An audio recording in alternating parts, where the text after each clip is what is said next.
Olá, amigos do Grupo Espírita Luz da Vida em Maricá. É uma alegria estar aqui batendo esse papo com vocês. E o tema de hoje é Jesus e diversidade. Vou começar com uma mensagem que eu vou abrir ao acaso aqui nesse livro Momentos Enriquecedores. E depois faremos uma breve prece e começamos o nosso bate-papo. Bom, então abri aqui no capítulo 13, o poder do amor. Acredita no amor e vive-o plenamente. Qualquer expressão de afetividade propicia renovação de entusiasmo, qualidade de vida, de metas felizes em relação ao futuro. Então, olha quanto que o amor faz bem pra gente. Porque ela diz assim que qualquer expressão de afetividade, né? Então, qualquer generosidade, qualquer movimento de amor, qualquer semente de amor em nossos corações, a gente já renova o nosso entusiasmo. Então, para aqueles que estão cansados, já fica a dica. A qualidade de vida e metas felizes em relação ao futuro. O amor não é somente um meio, porém o fim essencial da vida. E a mensagem vai muito mais, mas eu só vou ler esse trecho e ela tem tudo a ver com a nossa proposta de reflexão de hoje. Lembrando que se o amor não é somente um meio, a gente não tem que amar para ser feliz, amar para ir para a colônia Nosso Lar, amar para continuar no mundo de regeneração. A gente tem que amar porque amar é a essência da vida, é o próprio sentido existencial. Então, com essas breves reflexões, breves e profundas reflexões trazidas por Joana de Ângeles, vamos fazer uma breve prece, a figura central do nosso estudo e das nossas vidas enquanto espíritas. Amigo Jesus, agradecemos muito essa oportunidade de estarmos juntos virtualmente, compartilhando energias, compartilhando sentimentos, reflexões, que possamos ser intuídos e abençoados pelos nossos mentores espirituais, nossos amigos, os mentores desta casa que nos recebe, nos acolhe tão carinhosamente. Que seja profícua as sementes lançadas neste momento. Ajuda-nos, que assim seja. Então, amigos, vamos começar o nosso bate-papo, cujo tema é Jesus e diversidade. Bom, vou começar pela diversidade, né? Diversidade é uma palavra que hoje socialmente tem um significado muito amplo, né? Então é um significado que é de inclusão, de aceitação. Poderíamos trocar diversidade pela palavra preconceito. Então poderíamos estar falando de Jesus e o preconceito, mas trocamos pela palavra moderna diversidade. Isso é importante nós refletirmos, porque muitas vezes a gente escuta falas, principalmente de pessoas mais velhas, dizendo: nossa, o mundo hoje está tão estranho, hoje pode tudo, hoje pode casamento homoafetivo, hoje pode pessoas extremamente tatuadas ou pouco tatuadas até trabalham, né? Pessoas que vieram de uma época em que aqueles que faziam tatuagem tinham que se esconder se quisessem arrumar um emprego, né? Bancário não podia ser barbado, enfim, não sei nem se vocês se lembram disso, mas nem faz tanto tempo assim. A gente está falando aí dos anos 70, 80, um comecinho de 90, quando tudo isso começou a ficar diferente. E a questão é que quanto mais enraizados nós estamos, mais acomodados na nossa forma de pensar, mais nós vamos achar que esses comportamentos são anormais, são diferentes e, portanto, o mundo está para acabar. Felizmente eu tenho um amigo que diz isso: o mundo está realmente para acabar. Graças a Deus. E vamos começar um novo mundo, uma nova ordem de ideias. Já estamos vivendo isso. E nessa nova ordem de ideias, cabe todo mundo. Não teremos tantos subgrupos, né? Tantas divisões de pensamento no nosso corpo social. Estaremos mais preparados para enxergar o outro como ele é, e isso nos traz uma vantagem extraordinária, porque poderemos também ser como somos. Porque quantas vezes nós passamos por cima de nós mesmos para dar cumprimento a um papel social que nos foi destinado pelos pais, pelo núcleo social que vivemos, pela família, pela profissão, pelo contexto.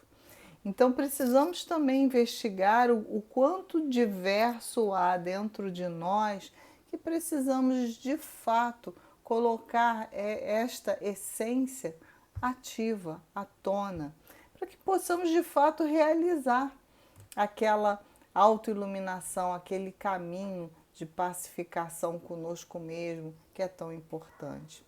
E eu não falo aqui das questões, né? Muitas pessoas, por terem essa diversidade muito mais presente, por estarem pertencendo de fato a determinados grupos sociais que nós chamamos de excluídos, reagem até com agressividade, o que é natural, porque sempre tiveram a rejeição da sociedade. Num dado momento, também reagem a isso. Então, isso é natural do ser humano e o nosso papel aqui é compreender e amar sempre, não só as nossas partes, né, mais agressivas, mais revoltadas, mais aguerridas, mas também as partes dos outros, né, esses momentos dos outros. E mesmo dentro dessa conduta, a gente percebe que há um caminho para a evolução. Qual é o desafio? Vivermos a diversidade com paz. Porque viver a diversidade nós sempre vivemos socialmente. Uns mais tímidos, outros mais extrovertidos, e até passando mais agressividade por estarem sendo excluídos socialmente. Mas sempre vivemos a diversidade. Qual é o desafio desse momento? Viver a diversidade com paz. Viver a diversidade sem preconceitos. Viver a diversidade entendendo que cada um tem o seu espaço de humanidade e cada pessoa é preciosa nos seus valores. E para isso, para nós compreendermos bem isso, nós precisamos de exemplos. Ainda somos pessoas que necessitam de parâmetros para viver, né? Da mesma forma que o social, a cultura vai nos moldando, a gente precisa de outros novos parâmetros para também nos deixarmos ir moldar como um rio que corre no seu leito. E aí nós começamos a falar em Jesus. Como pode, né? Há tanto tempo que ele encarnou, mais de 2000 anos, isso tudo já estava claro, presente, ensinamentos de alto valor e significado já estavam contidos em toda a sua trajetória de vida. Jesus sempre acolheu, a começar pela mulher que naquela sociedade judaica tinha um papel de -1, não é nem 0, -1, não representava nada. Ela era útil, né? Não era valorizada. Os melhores papéis, os papéis de mando, os papéis relevantes dentro daquela sociedade eram sempre desenvolvidos por homens.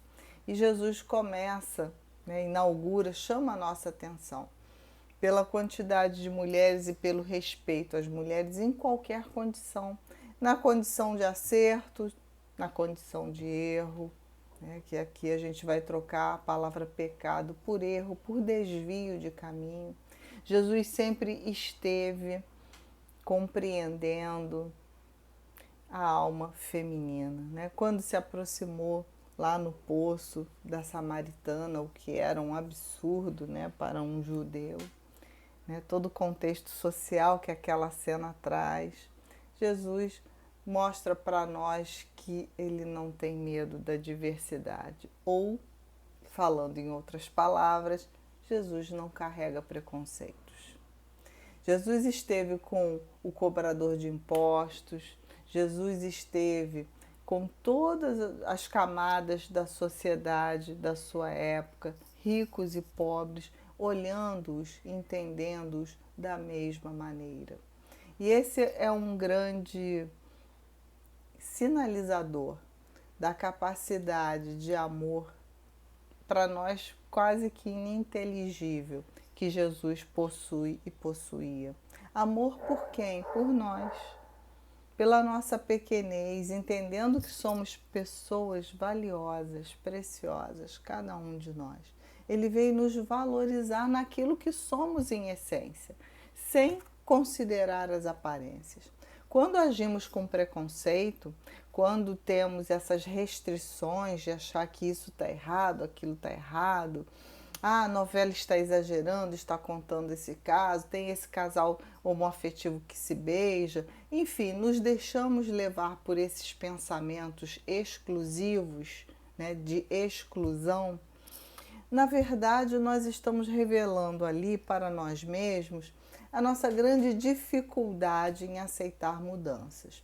Porque estamos calmos ali na nossa situação de conforto, conseguimos, a maioria de nós, desenvolver uma família nos padrões normais, onde procuramos esconder os defeitos dos nossos queridos amados, não realçamos esses defeitos, claro.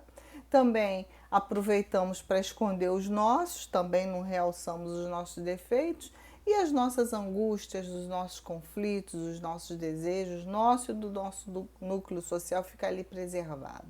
Então, quando saímos para os encontros sociais, quando fazíamos isso algum tempo atrás, né, mas vamos voltar a fazer, nós já nos preparávamos com a melhor roupa, o melhor sapato, o melhor sorriso e, claro, existe um código implícito entre esse grupo social, esse núcleo familiar menor. Não podemos tocar em determinados assuntos, aquelas questões mais dolorosas ficam para o outro lado. Enfim, vamos nos cerceando para nos enquadrarmos numa moldura. E essa moldura, o que vai além dessa moldura, a gente já tem o discurso pronto. É o errado, é o que não é normal, é o que é sinal dos tempos, porque os tempos são chegados e vai acabar. A gente até usa doutrinas religiosas para justificar a continuidade do nosso preconceito, porque não sabemos lidar com uma nova ordem de ideias. Ora, a proposta de Jesus foi inovadora porque ele trouxe uma nova ordem de ideias. Então nós não podemos acomodar, adaptar a nossa preguiça à nova ordem de ideias de Jesus e nos considerarmos cristãos, não. Se somos espíritas, se estamos intimamente envolvidos com os ensinamentos do cristianismo primitivo, precisamos, antes de mais nada, estarmos prontos para observar com isenção e amor todas as questões sociais, todas as questões que chegam para nós de diversidade, que vivem no nosso íntimo, que estão ao nosso lado na forma de filhos, de parentes próximos e que povoam o nosso espírito. Precisamos lidar com isso. Felizmente, é assim que nós vamos nos renovando e é assim que nós vamos aprendendo. Mas para que isso aconteça, nós precisamos passar por obstáculos, passar por dificuldades que nós cultivamos sem saber ao longo dessa evolução. Não que isso tenha sido desnecessário à nossa evolução. Então, passamos da fase egocêntrica, o pensamento egocêntrico foi importante em algum momento da nossa caminhada evolutiva, mas agora não é mais.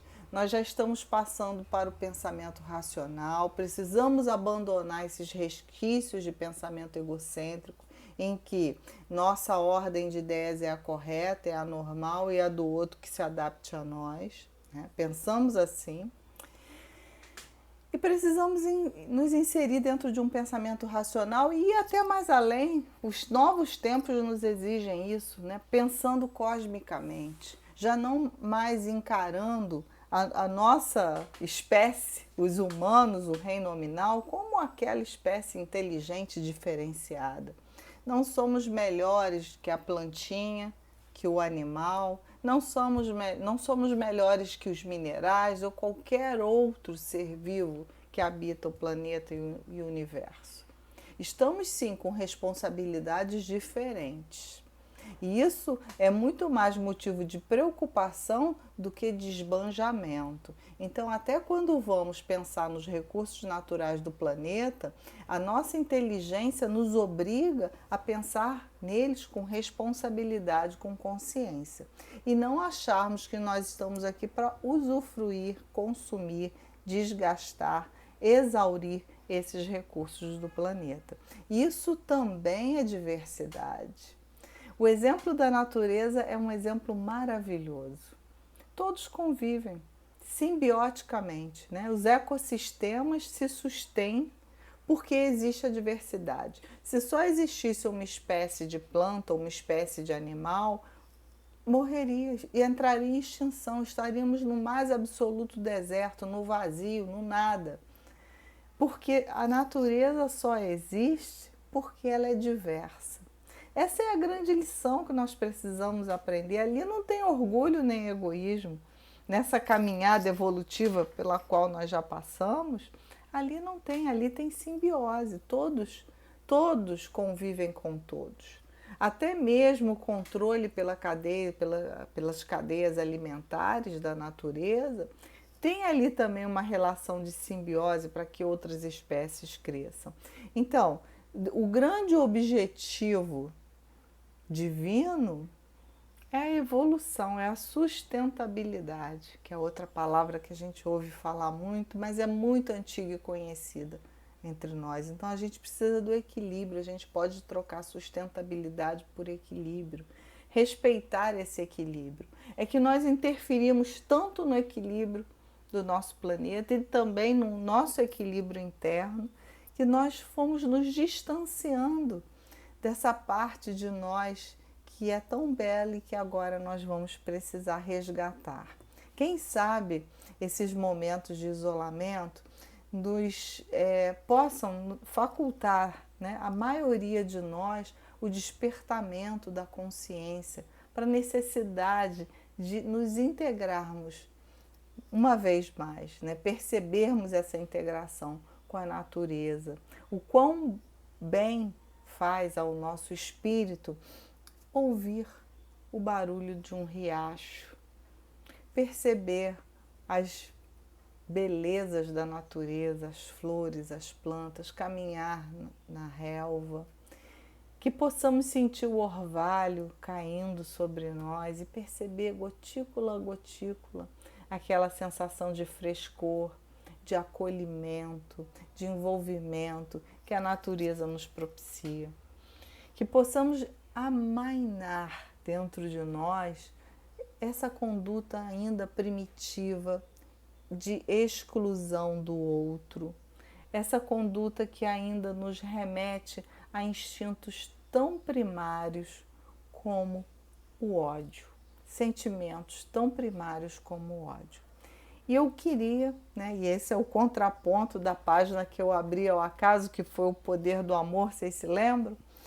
Eu separei uma página, isso não foi acaso, isso faz parte do estudo, que o nome da página do ensinamento de Joana de Ângeles é o ódio. E ela aqui faz um comentário ao Evangelho, capítulo 12, item 10.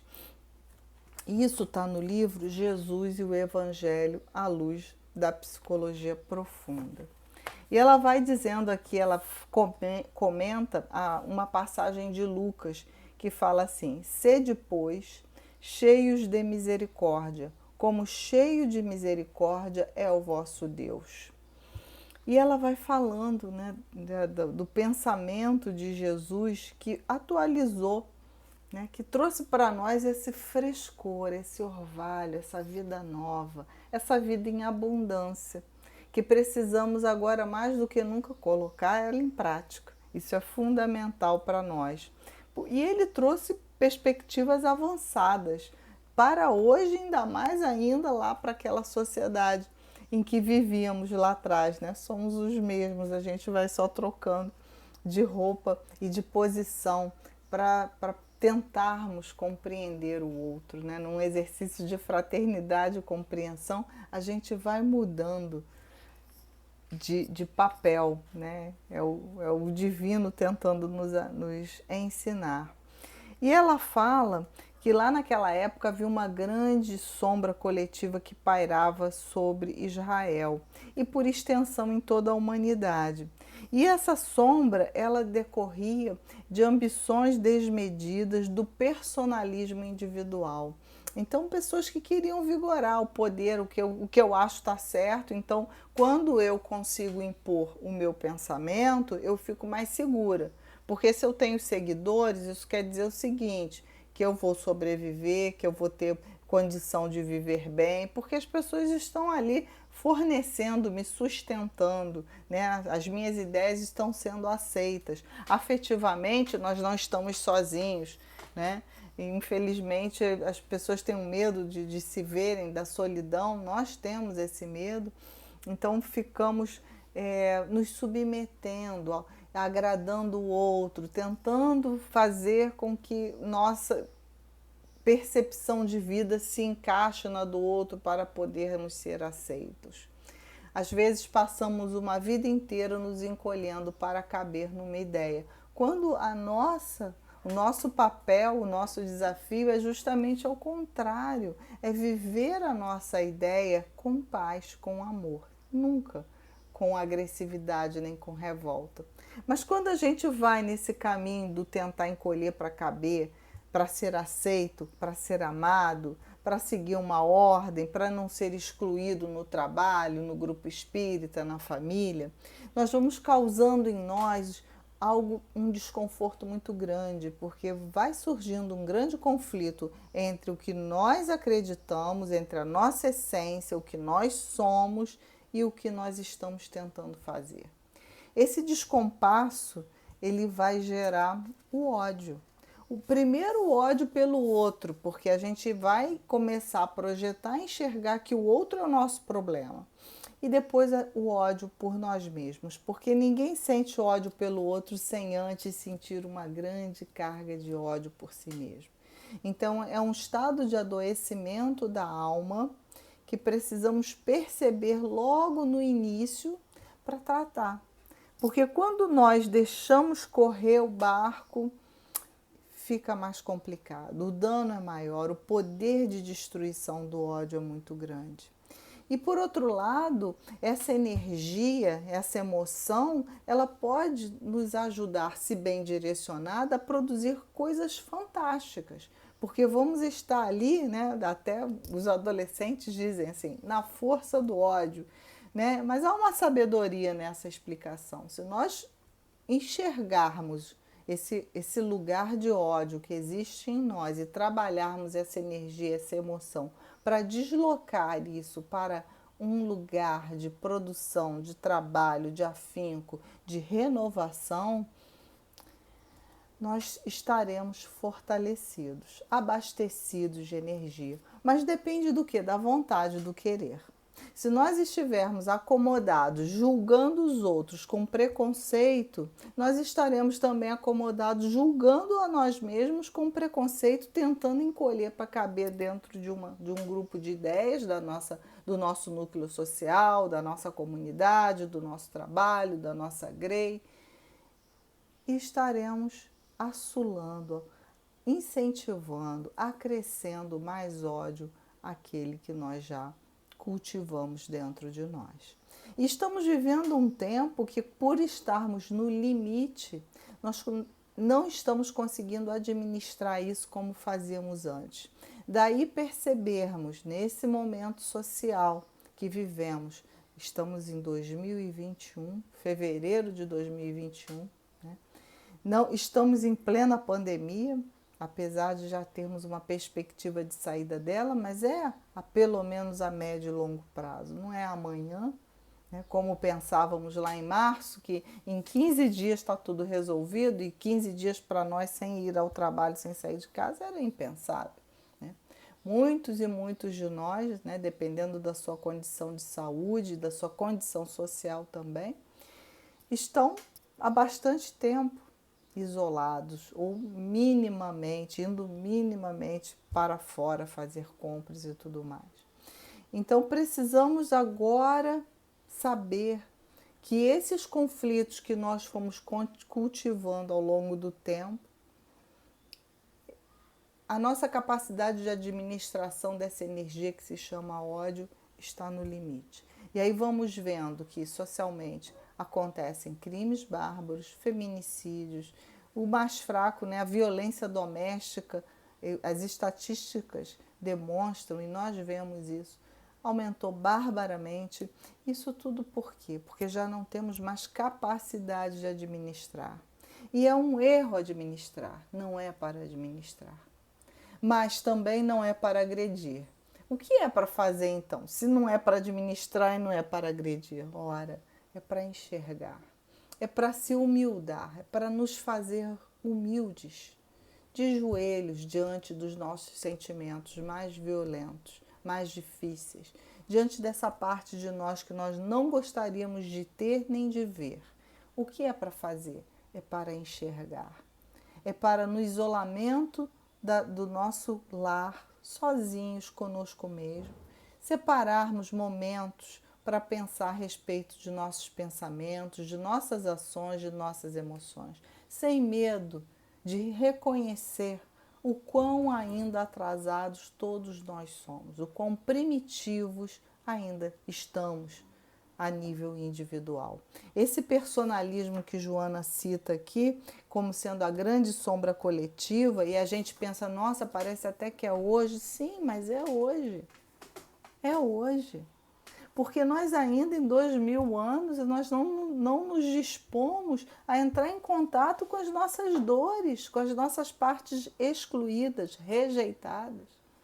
E elas produzem sentimentos de ódio, elas produzem em nós emoções perturbadoras que danificam o nosso aparelho físico. Então, quando temos a coragem de nos reservarmos e encararmos de fato quem eu somos de forma gradativa, e não se faz isso num dia, vou tirar um dia, vou fazer uma maratona, não. Nós vamos procurando entrar em contato, nosso inconsciente vai trazendo a nós novas informações, vamos através dos sonhos, dos insights, dos pensamentos que nos chegam repentinamente, das falas que fazemos vez por outra com o filho, com o marido, com um relacionamento, vamos percebendo o teor da emoção que nos chega quando alguma coisa, alguma notícia, algum filme, né? Tem pessoas que choram por umas besteiras e, nossa, ela está chorando por isso, ele está chorando por isso, quando assiste um filme. Mas por quê? O que fez sentido dentro de você? O que isso vem despertar? Isso tudo é material de autoobservação, aprimoramento e autoconhecimento. E a gente deixa passar. A gente pensa, ah, não vou ver esse filme não, que está me deixando triste demais. Não, quando a gente deveria pensar por que está me deixando triste demais. O que eu devo pensar? Como eu devo... qual é a parte que eu devo entender? Qual é a parte que eu devo incluir? Né? Porque existe uma ruptura ali. E essa ruptura precisa ser vista como Jesus, que acolheu a todos. Mulheres, cobradoras de impostos, cegos, leprosos, todas as parcelas. Olha, tem uma abelhinha aqui voando, tá vendo? Não é só em Maricá que tem abelhinha, não. Aqui tem uma também, ó. Amiga abelha. Espero que você fique bem e eu também. Bom, então precisamos acolher essas nossas partes. Porque só assim, diz a Joana nesse livro, nesse capítulo sobre o ódio, nós vamos conseguir diluir esse ódio. De outra forma, nós não vamos conseguir. E esse ódio em algum momento foi importante para nós? Foi, lá atrás, no começo da nossa evolução, nós sobrevivemos, conforme dizem, né, os jovens, na força do ódio. As intempéries, as adversidades, o dormir nas cavernas, isso tudo foi suportado a partir dessa energia primitiva.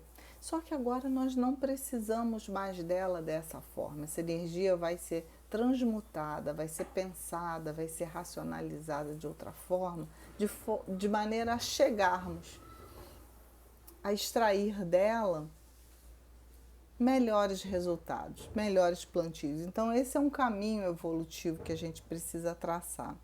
E ela diz que Jesus, lá naquela época, em que era uma época que essas emoções estavam mais expostas, né? Hoje a gente faz uma maquiagem bonita, bota um perfume, conta uma história, tenta, né, fazer a coisa de uma maneira menos enfática, invasiva, mas a gente ainda carrega muito disso. E ela fala que Jesus, lá atrás, quando encarnado, lamentou a selvageria do ódio de que se utilizavam os adversários.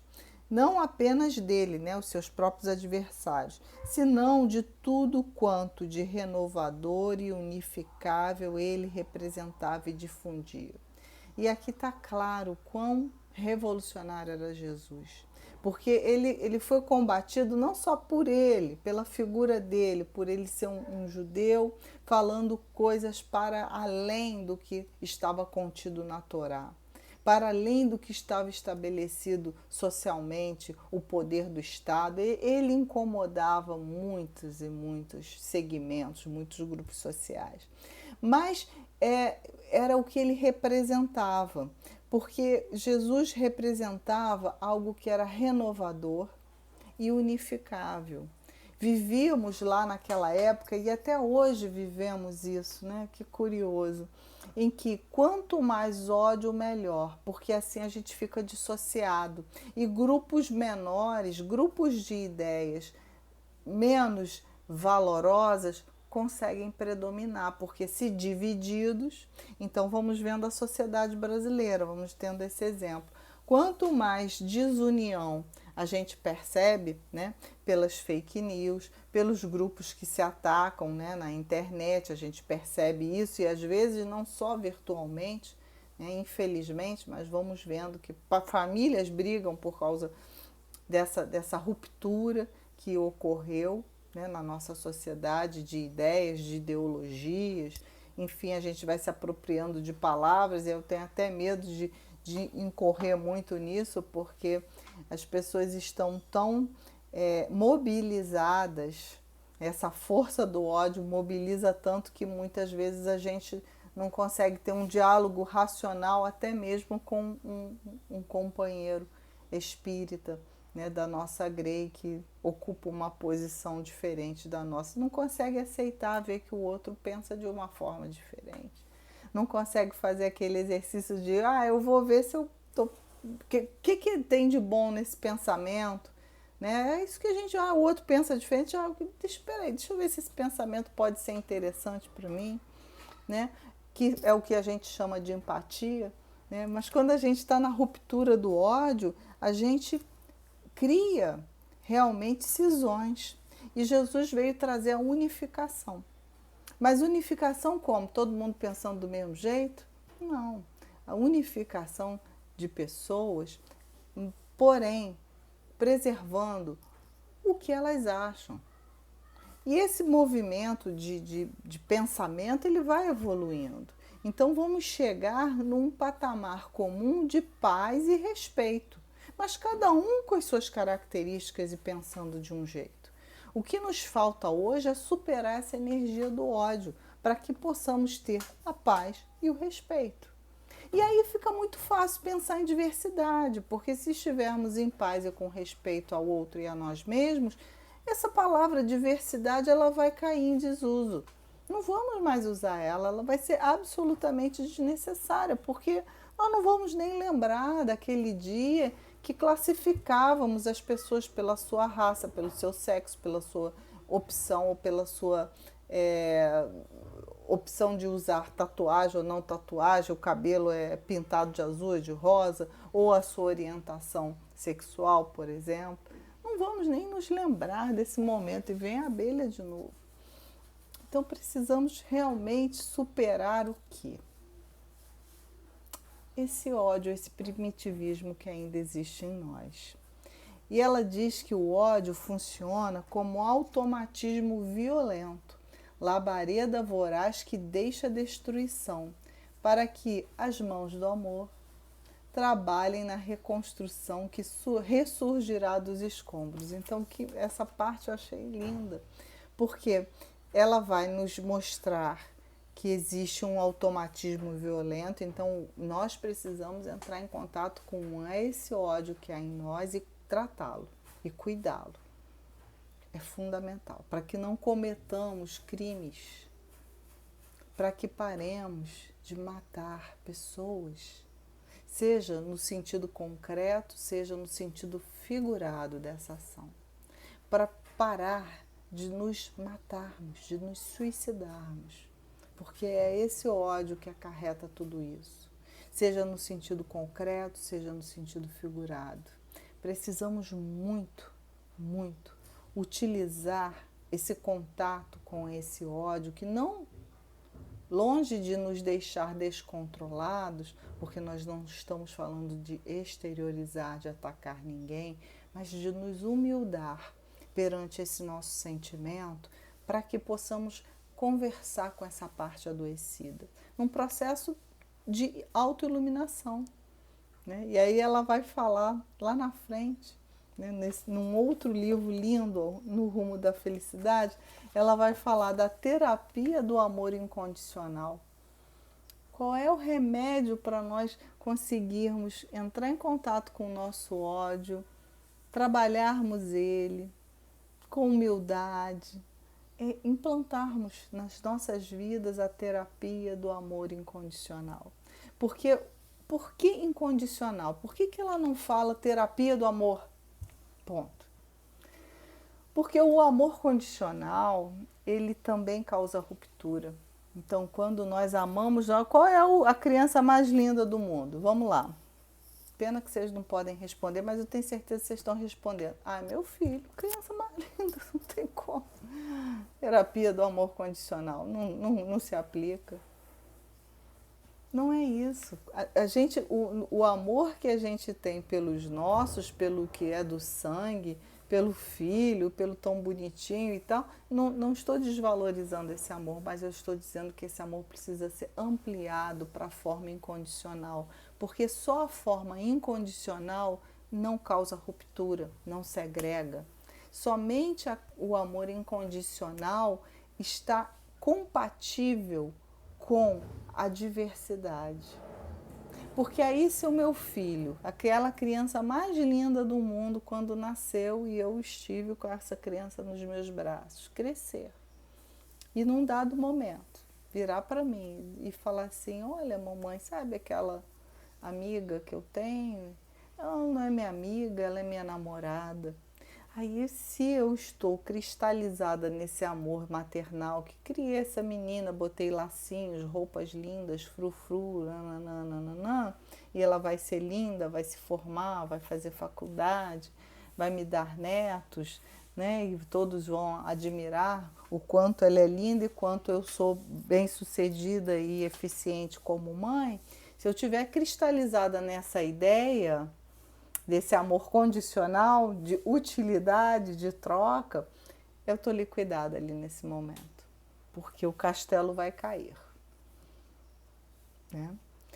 Mas, se eu estiver exercitando, tiver a lucidez, que a gente lá atrás, né, 30 anos, 25 anos atrás, não tem lucidez disso não, mas eu quero acreditar que essas novas gerações, né, elas têm essa lucidez de perceber que você está ali com o seu bebê, que não é a criança mais linda do mundo, que é um espírito com uma história, com preferências, que tem e devem, e é mandatório que sejam respeitadas, orientadas, amadas, pacificadas, compreendidas, para que dali a gente possa despertar as potencialidades daquela alma que estão muito além de qualquer forma física, de qualquer orientação que se tenha, de qualquer situação transitória. Estão além. A gente precisa despertar algo profundo enquanto pais, enquanto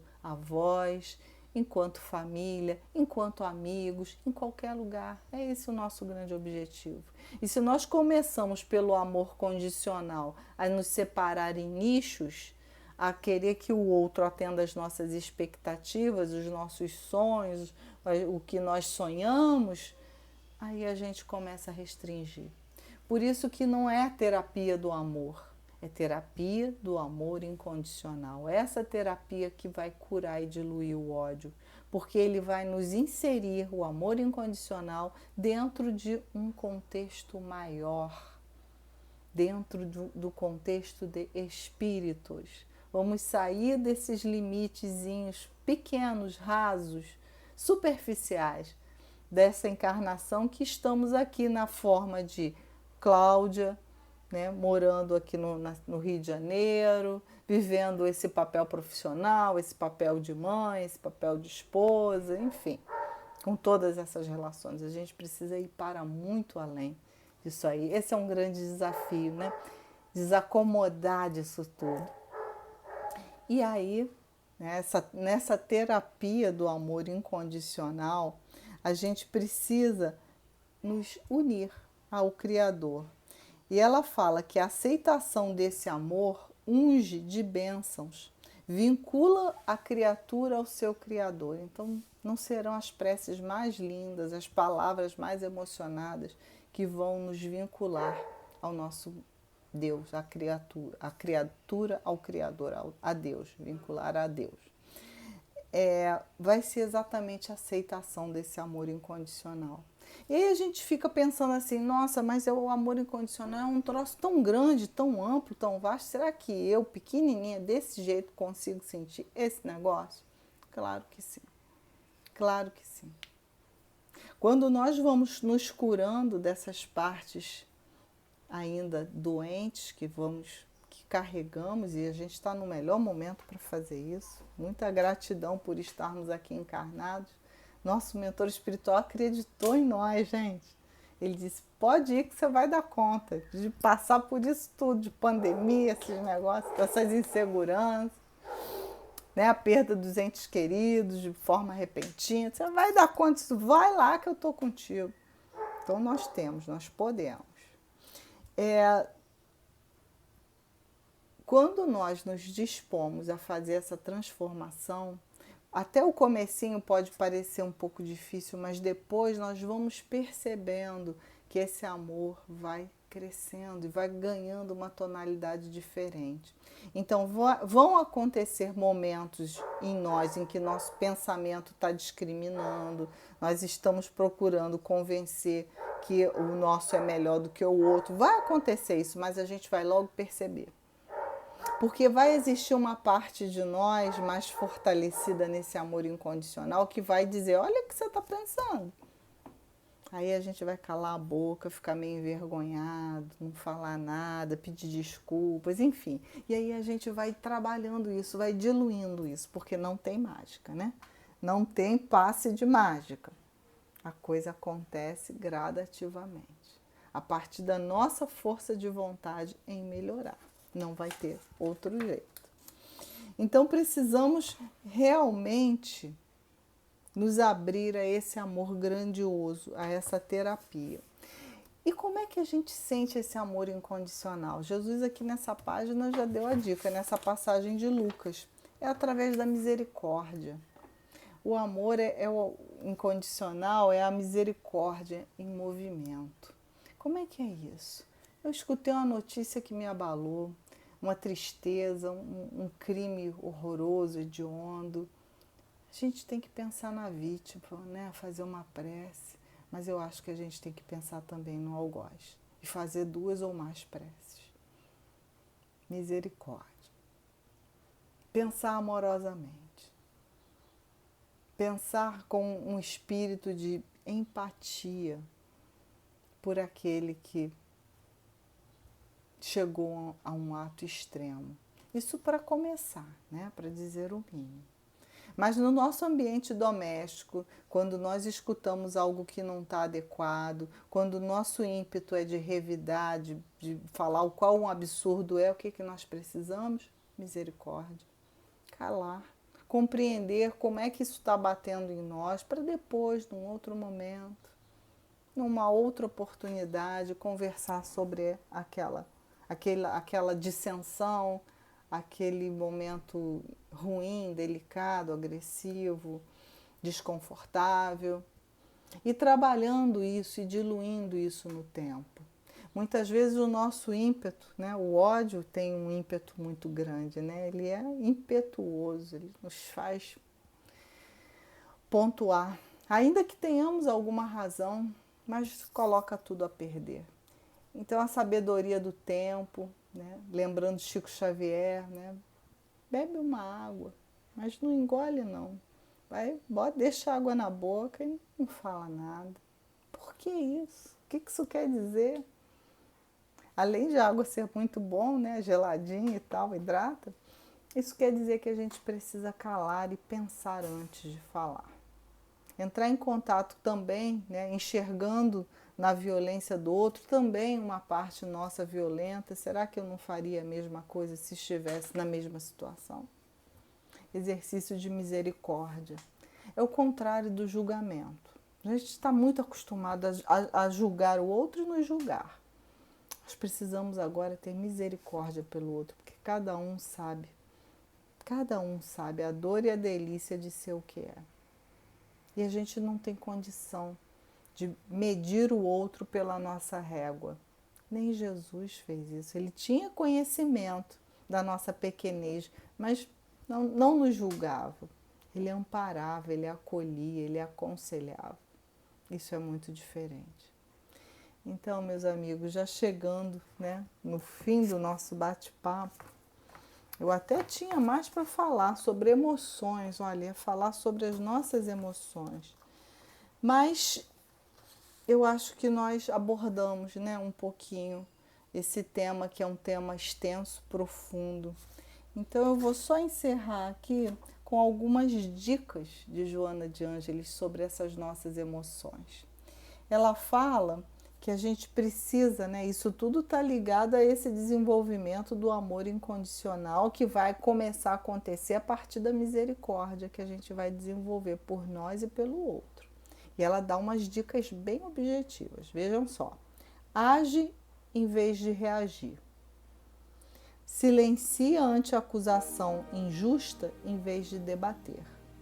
Confia no tempo, não precipitando acontecimentos.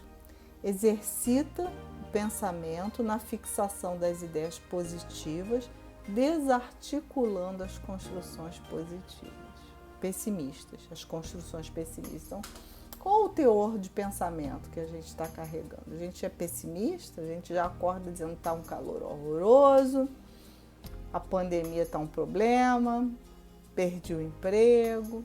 Isso tudo são fatos reais. Agora, como eu vou lidar com esse fato? Aí entra eu ser pessimista ou eu ser otimista. Se eu vou compreender que esse fato está me trazendo um ensinamento e alguma coisa boa ali vai vir, vai acontecer, eu sigo em frente e fico estimulada a buscar uma situação melhor, seja ela financeira, emocional, seja lá como for, né? De vida, de família, relacionamentos familiares. Mas se eu ficar lá na construção pessimista, eu estou minando essa parte minha que quer melhorar. Estou atrapalhando a mim mesmo. Então, vamos exercitar o pensamento na fixação das ideias positivas, desarticulando as construções pessimistas. Atua com correção mesmo quando as circunstâncias te facultem a ação negativa. Vamos resumir isso aqui? Ninguém vai furar a fila de vacina não, tá? Mesmo que conheça alguém lá do posto de saúde, tenha condição, algum amigo te ofereceu, e aí você pensa, não é justo, poxa, eu posso não. Aí você pode estar, ao vacinando fora da fila, você pode estar tirando a vacina de outro que precisa mais e pode morrer. Então, é um grande ensinamento, né? A gente vai ficar esperando a nossa vez, cada um de nós na sua vez, conforme pré-estabelecido, pré-determinado. Então vamos exercitando esse amor incondicional. Não é só o amor, o egoísmo, né? A questão 785 lá do Livro dos Espíritos, né? Que o progresso moral vai acontecer quando o homem superar o orgulho e o egoísmo.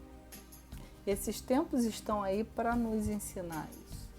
É que a gente precisa realmente da terapia do amor incondicional. E com isso, meus amigos, encerramos aqui a nossa fala, pedindo a Jesus que nos ampare, nos ajude, porque há muito o que fazer, há muito o que fazer. Mas graças a Deus a gente está enxergando isso.